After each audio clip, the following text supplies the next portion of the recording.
IPL ইতিহাসের সবচেয়ে loyal cricketer কে, এই প্রশ্নটা যদি করা হয় তাহলে প্রায় সবাই একটাই উত্তর দেবেন, বিরাট কোহলি।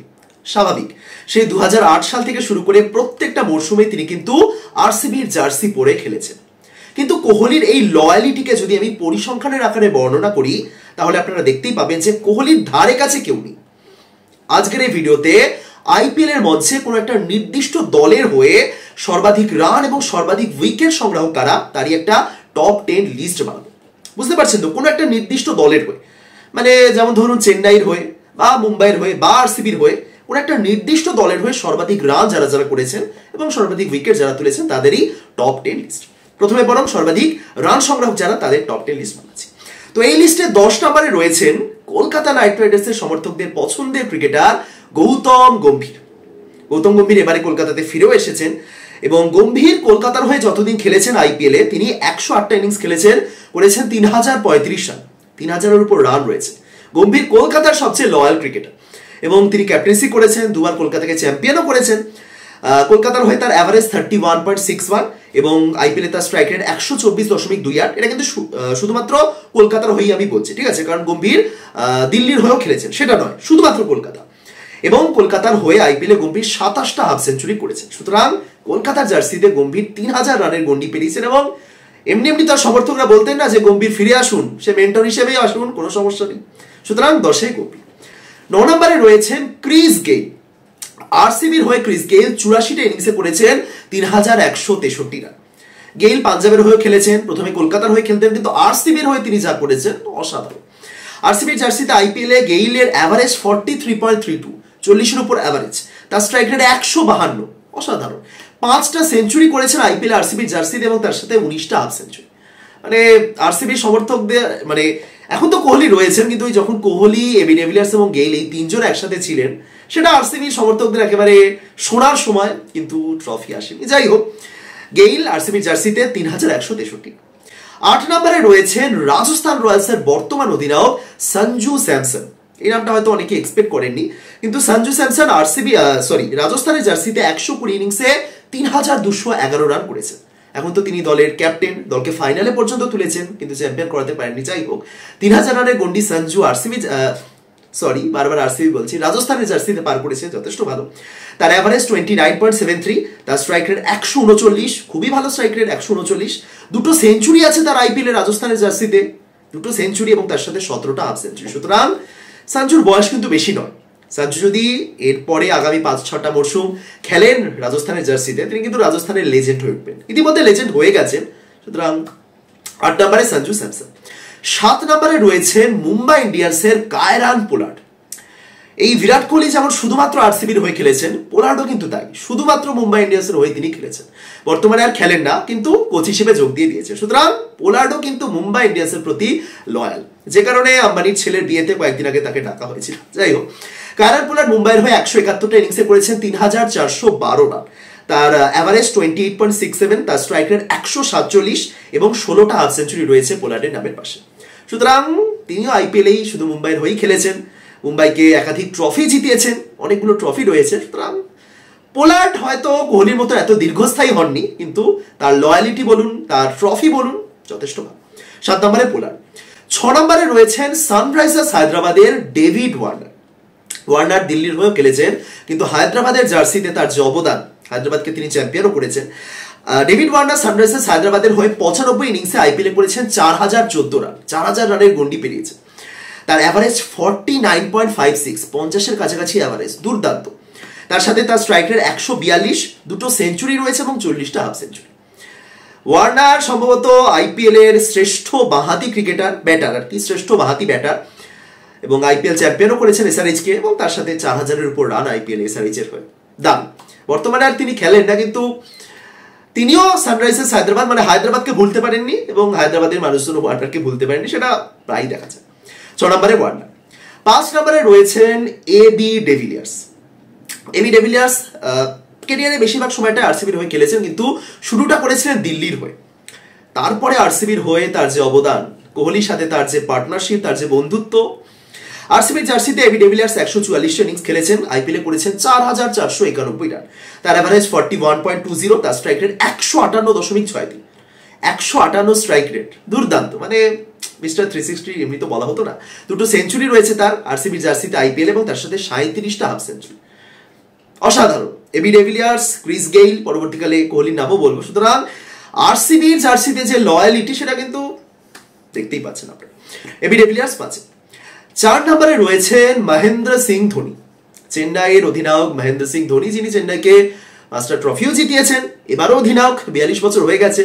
চেন্নাইয়ের হয়ে 191টা ইনিংসে করেছেন 4507 রান, তার অ্যাভারেজ 39.88, স্ট্রাইক রেট 137 এবং 22টা হাফ সেঞ্চুরি রয়েছে। দেখুন, ধোনি চেন্নাই ছাড়াও আরেকটা দলের হয়ে খেলেছেন, রাইজিং পুনে সুপার জায়ান্টস, কিন্তু কিছু করার ছিল না, সেই সময় চেন্নাই সাসপেন্ডেড ছিল। সুতরাং তিনিও লয়াল, বাধ্য হয়ে খেলেছেন অন্য একটা দলের হয়ে দুটো মরশুম। আদারওয়াইজ মানে ধোনির লয়ালিটি নিয়ে আর কি বলা চলে। সমস্ত সমর্থকরা, সে যে কোনো দলের সমর্থকরা ধোনিকে দেখার জন্য জাস্ট ছুটে গেছিলেন গত বছর, এবারও হয়তো হবে। যাই হোক, 4 ধোনি। 3 নম্বরে সুরেশ রায়না, তিনিও চেন্নাই সুপার কিংসের লেজেন্ড এবং চেন্নাই সুপার কিংসের প্রতি লয়াল। তিনিও যখন চেন্নাই সাসপেন্ডেড ছিল তিনি গুজরাটের হয়ে খেলেছিলেন। রায়না 171টা ইনিংস খেলেছেন আইপিএলে, চেন্নাইয়ের হয়ে করেছেন 4687 রান, তার অ্যাভারেজ 32.32, 136 স্ট্রাইক রেট, একটা সেঞ্চুরি রয়েছে এবং তার সাথে 33টা হাফ সেঞ্চুরি। সুতরাং ধোনি, রায়না, চেন্নাইয়ের দুই বিখ্যাত লেজেন্ড বলাই চলে, তারা কিন্তু এই লিস্টে একদম উপরের দিকে রয়েছে। 2 নম্বরে মুম্বাই ইন্ডিয়ান্সের প্রাক্তন অধিনায়ক রোহিত শর্মা। প্রাক্তন শব্দটা বলতে কিরকম একটা লাগছে, কারণ যিনি এই লিস্টে 2 নম্বরে রয়েছেন, যিনি মুম্বাইয়ের হয়ে 198টা ইনিংসে আইপিএলে 5041 রান করেছেন, 5000-এর উপর রান, তিনি আর মুম্বাইকে নেতৃত্ব দেবেন এবং শোনা যাচ্ছে পরের মৌসুমে তিনি মুম্বাইতে থাকবেনও না। সুতরাং যাই হোক, কিছু তো করার নেই।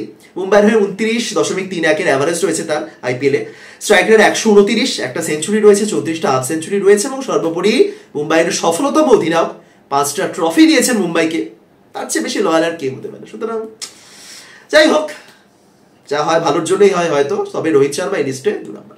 এবং 1 নম্বরে বিরাট কোহলি, আরসিবি জার্সিতে সেই শুরু থেকে প্রত্যেকটা মরশুম খেলে এসেছেন, 237টা ইনিংস খেলেছেন, করেছেন 7263 রান। আমি বলছিলাম না, পরিসংখ্যানের দিক থেকে তার ধরাছোঁয়ার বাইরে বাকি না। তিনি 7263, 1-এ, 2 নম্বরে রোহিত 5000, 2200 ডিফারেন্স। একটা নির্দিষ্ট দলের হয়ে 2000 রান করতেই অনেকের অনেক বছর লেগে যায়, কেউ করতে পারেন না, সেখানে কোহলি এত ব্যবধানে এগিয়ে আছে। আরসিবি জার্সিতে আইপিএলে কোহলির অ্যাভারেজ 37.24, স্ট্রাইক রেট 130, 7টা সেঞ্চুরি এবং 50টা হাফ সেঞ্চুরি, অসাধারণ। তাও তো আমি শুধুমাত্র আইপিএল এর পরিসংখ্যান বললাম, এরপরে ওই চ্যাম্পিয়ন্স লিগ যেটা হতো, চ্যাম্পিয়ন্স লিগ টি20, সেটাও ছিল, সেটা হলে আরো বাড়তো, 7600 মতো রান সেক্ষেত্রে হবে কোহলি। সুতরাং আমি শুধুমাত্র আইপিএল এর পরিসংখ্যান বললাম এবং সেক্ষেত্রে কোহলি মাইল খানেক এগিয়ে রয়েছে। সুতরাং লয়ালিটি অবশ্যই কোহলির থেকে শেখা উচিত এবং এখনো হয়তো 3-4টে মরশুম, অন্তত 3-4টে মরশুম আমরা কোহলিকে দেখবো। সুতরাং বিরাট কোহলি ট্রফি হয়তো তিনি জিততে পারেননি বা জেতাতে পারেননি, কিন্তু সমর্থকদের মনে রয়ে গেছেন বিরাট কোহলি এবং পারফরমেন্সই বলে। সুতরাং এই হলো কোন একটা নির্দিষ্ট দলের হয়ে আইপিএল এর মঞ্চে সর্বাধিক রান সংগ্রাহকের টপ 10 লিস্ট। এবার আসি সর্বাধিক উইকেট সংগ্রাহকের টপ 10 লিস্ট, ঠিক আছে। এক্ষেত্রে 10 নম্বরে রয়েছেন হর্ষাল প্যাটেল, আরসিবির রয়্যাল চ্যালেঞ্জার্স ব্যাঙ্গালোরের হর্ষাল প্যাটেল, যিনি 80 ম্যাচে 99টা উইকেট তুলেছেন আইপিএলে আরসিবির হয়ে। কিন্তু আরসিবি এবার তাকে ছেড়ে দিয়েছে, এবার পাঞ্জাব কিংসের হয়ে খেলছেন হর্ষাল প্যাটেল। আরসিবির হয়ে তার বোলিং এভারেজ 23.17, খুবই ভালো, ইকোনমি রেট 8.47, প্রচুর উইকেট তুলেছেন এবং হ্যাট্রিকও মনে একটা রয়েছে হর্ষালের। হ্যাঁ, সুতরাং তিনি আর নেই, 99তেই থেমে গেলেন, কিছু করার নেই। যদি পরবর্তীকালে কখনো ফিরে আসেন হয়তো 100 অব্দি পৌঁছাবেন। যাই হোক, 10 নম্বরে হর্ষাল প্যাটেল। এই লিস্টে 9 নম্বরে রয়েছেন অমিত মিশ্রা, দিল্লি ক্যাপিটালস বা দিল্লি ডেয়ারডেভিলস, যাই নাম বলুন, অমিত মিশ্রা। তিনি 99টা ম্যাচ খেলেছেন, দিল্লির হয়ে তুলেছেন 106টা উইকেট। বর্তমানে লখনৌ সুপার জায়ান্টস দলে রয়েছেন, কিন্তু দিল্লির হয়ে, দিল্লির লেজেন্ড একজন বলা যেতে পারে এবং আইপিএলে প্রচুর উইকেট তুলেছেন। একসময় যেভাবে বোলিং করতেন অমিত মিশ্রা, হ্যাট্রিক রয়েছে একাধিকটা। বোলিং অ্যাভারেজ 23.65, তার ইকোনমি রেট 7.35। অমিত মিশ্র এখনো মাঝে মাঝে বোলিং করতে নেমে উইকেট তোলেন, কিন্তু সেই অমিত মিশ্র আর নেই। তবুও 106টা উইকেট দিল্লির হয়ে যথেষ্ট ভালো।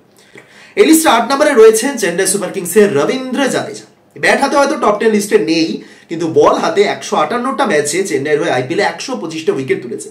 তার bowling average 26.86, economy rate 7.53।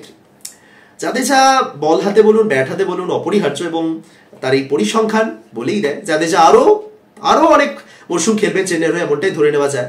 Jadeja প্রথম দিকে রাজস্থানের হয়ে খেলেছেন, পরবর্তীকালে কোচির হয়ে খেলেছেন।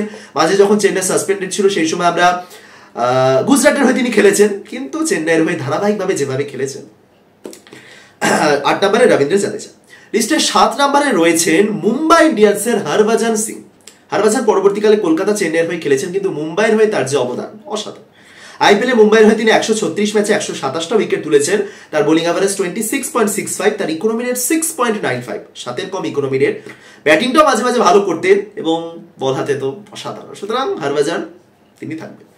লিস্টের 6 নম্বরে রয়েছেন আরসিবি জার্সিতে ইউজভেন্দ্র চাহাল।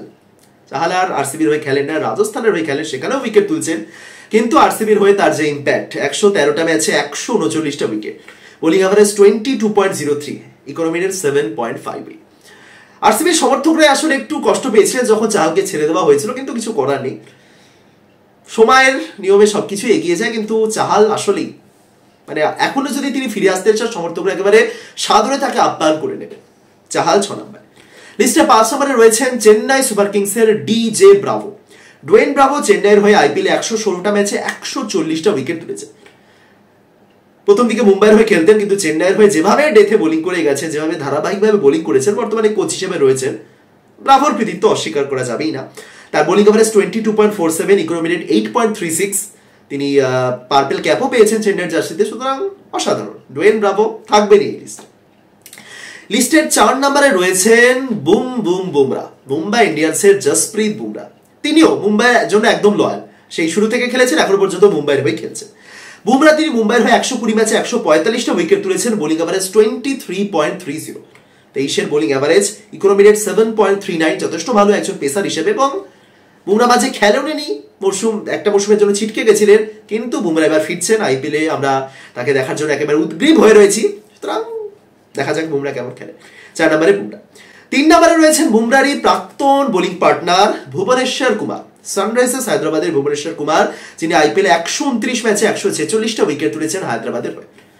তিনি ম্যাক্সিমাম সময়টা হায়দ্রাবাদে খেলেছেন, তবে প্রথম দিকে পুনে, তার আগে রয়্যাল চ্যালেঞ্জার্স ব্যাঙ্গালোরেও তিনি খেলেছেন, কিন্তু ম্যাক্সিমামটাই হায়দ্রাবাদের হয়ে। বর্তমানে জাতীয় দলে তো আর নেই, কিন্তু আইপিএলের মঞ্চেই কেমন খেলেন দেখার।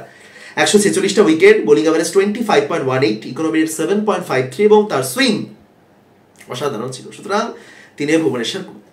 লিস্টে 2 নম্বরে রয়েছেন সুনীল নারায়ণ, তিনিও লয়াল, তিনিও কলকাতা নাইট রাইডার্সের হয়ে পুরো লয়াল, সেই শুরু থেকে এখনো পর্যন্ত তিনি কলকাতার হয়ে খেলছেন। এই যে এখনো তাকে রেখে দেওয়া হয়েছে, অনেকে বলেন যে নারিনকে দিয়ে আর হবে না, আসলে তার বোলিংটাও সেরকম আর জোর নেই কিছু ক্ষেত্রে মনে হয়, কিন্তু তিনি এই যে এত বছর ধরে খেলে এসেছেন, তারই একটু পুরস্কার দেওয়া হয় তাকে। যাই হোক, 162টা ম্যাচ খেলেছেন কলকাতার হয়ে নারীর, 163টা উইকেট তুলেছেন আইপিএলে, 25.78 বোলিং অ্যাভারেজ, এবং ইকোনমি রেট 6.73, 7-এর কম ইকোনমি রেট। কিরকম ভাবে রান চেপে বোলিং করেন, এবং একাধিক 5 উইকেট হল রয়েছে নারিনের নামের পাশে আইপিএল। সুতরাং নারিন অসাধারণ, দেখা যাক এবার এই 163টা কতদূর পৌঁছাতে পারে, কারণ এবারেও তিনি কিন্তু রয়েছেন কলকাতার হয়ে। এবং সবশেষে লাসিথ মালিঙ্গা, তিনিও লয়াল, তিনিও যতদিন খেলেছেন মুম্বাই ইন্ডিয়ান্সের জার্সিতে খেলেছেন।